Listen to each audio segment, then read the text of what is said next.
350 കുട്ടികളുടെ അച്ഛനാണ് നിൽക്കുന്നത് അല്ലേ? അവൻ നോക്കുകയാണെന്നുണ്ടെങ്കിൽ 700 കുട്ടികളുടെ അച്ഛനാണ് ആ നിൽക്കുന്നത്.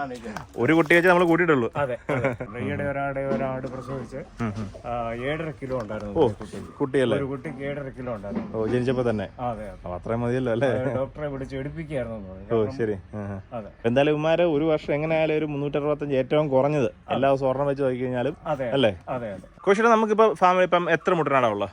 മുട്ടനാട് ഇപ്പം ക്രോസ് ചെയ്തോണ്ടിരിക്കുന്നത് രണ്ടാം മരം. ഒന്ന് ഇതും ഇവനാണ്. ഒന്ന് ഇവനാ. ഓക്കെ, നമുക്കറിയാം ബീറ്റിൽ മാത്രമേ നമുക്ക് നിലവിലുള്ളൂ, മാത്രമേ ഉള്ളൂ. ഇവനിപ്പോ എത്ര വയസ്സുണ്ട് ഈ ബീറ്റില്? ഇവനിപ്പം 3 വയസ്സ് കഴിഞ്ഞു. 3 വയസ്സ് കഴിഞ്ഞു. അപ്പൊ ഇതിനോ?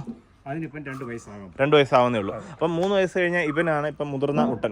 ഓക്കെ, ഈ രണ്ടെണ്ണമാണ് ഇവിടുത്തെ പ്രധാനമായിട്ടുള്ള ക്രോസിങ്ങിന് വേണ്ടി നിർത്തിയേക്കുന്നത്.